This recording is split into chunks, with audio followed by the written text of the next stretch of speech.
Mercer's load board, kicking my butt.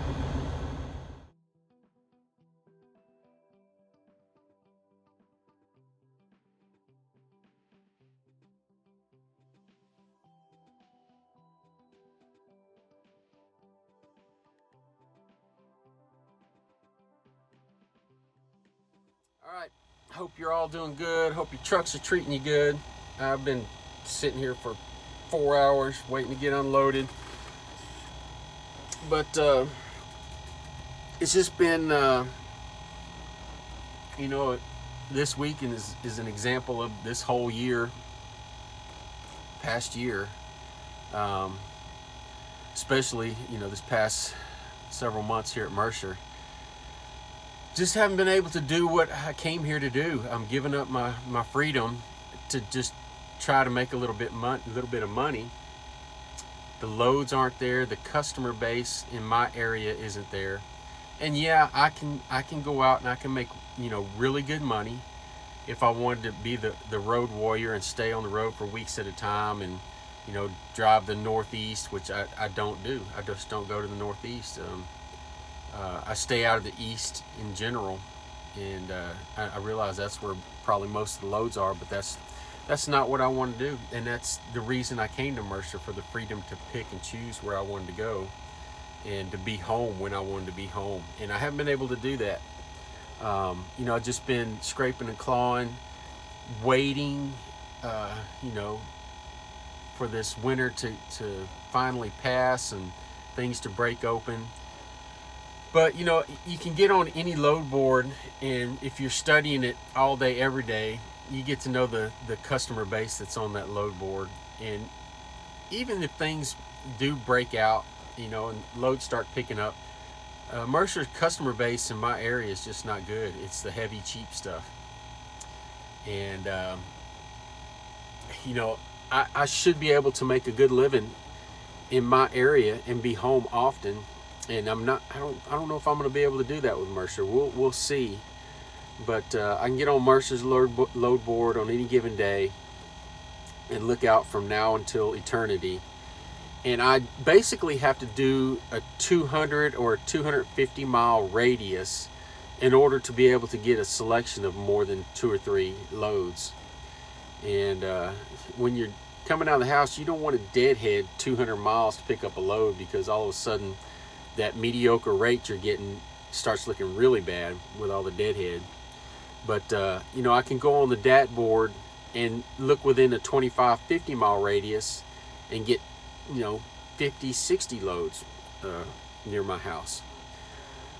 So it's a little disheartening, but we're, like I said, scraping and clawing, putting things together, trying to hold on, see what happens. I tried to put together a couple of little runs, and I found one that that was fairly consistent, that would get me out of the house. Only had to deadhead about 120 miles, but it was picking up coils.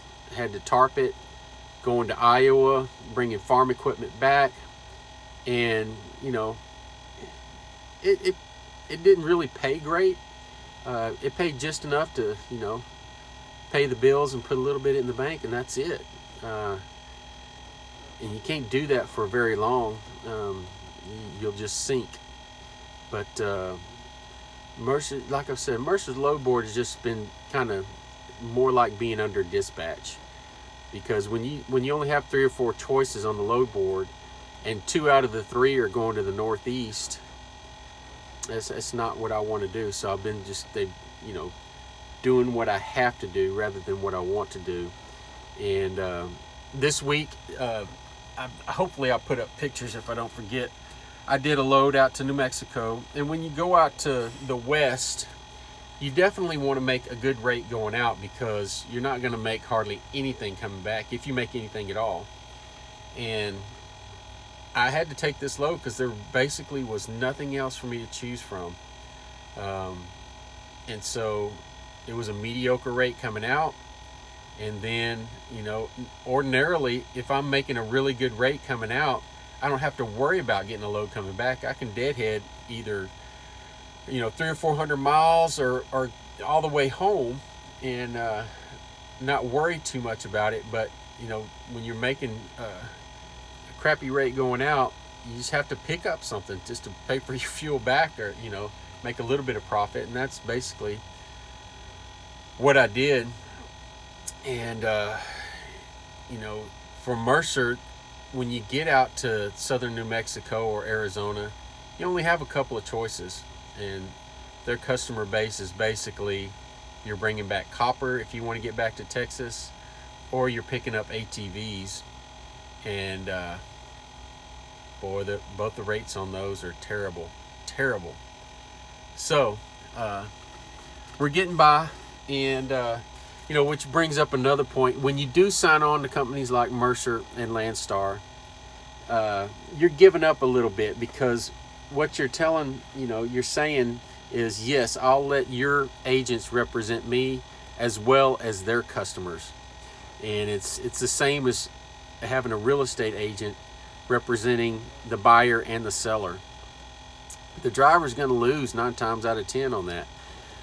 And some of you might say, well, they're going to negotiate the highest rate because they get a percentage. But that's not the case. They do not want to make that customer mad.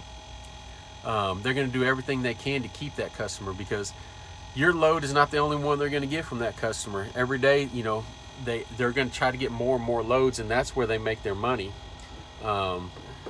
So when you're negotiating, the driver's going to lose 9 times out of 10 on that.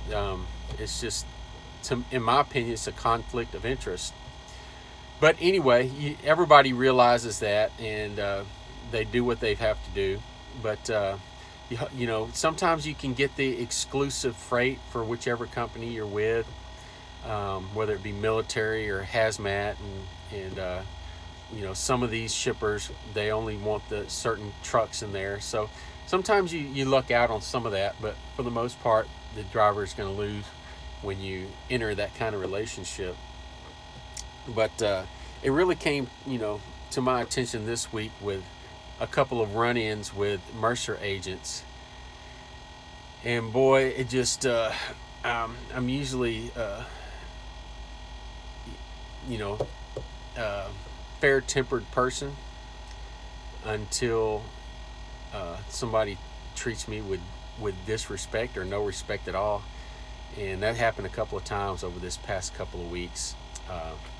I've never been late to pick up a load. I've never been late to deliver a load. Never had any trouble with a load, knock on wood. And I just had this first agent I was doing what her customer told me to do on a load that I got from her. And she just, zero respect. And I'll leave it at that. And then the second one, this is more of my opinion, but I had an agent tracking my truck on a load that I not picked up for him. I was on the first load I took out this week. I was on that load, and the agent kept calling me, asking me if I was going to make his load, and do I want to reschedule an appointment, or what I need to do if I wanted to give the load back. And I kept telling him, hey, I've been doing this for a while. I know what I'm doing, and I'll be there on time. If I tell you, if it comes out of my mouth, it's by definition, it's a promise. And I don't just make up numbers in my head.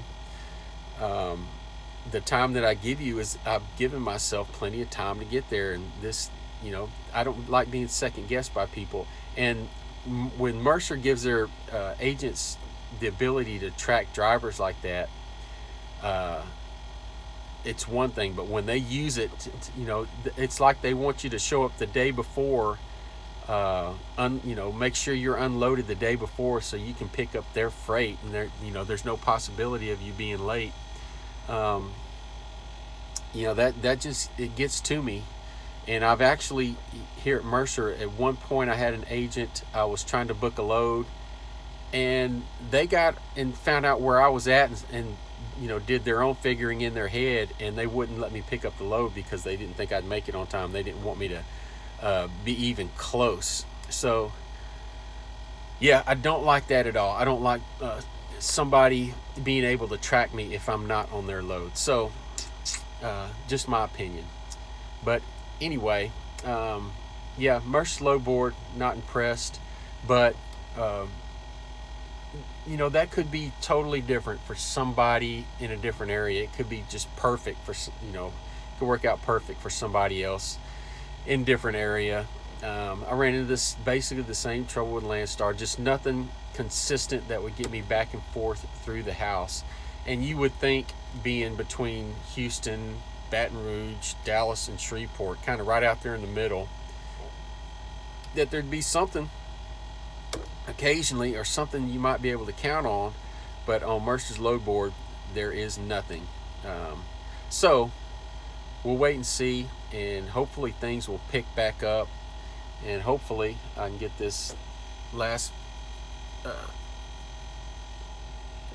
6 motorcycles off my truck and get to the house, and we'll check back in with you later.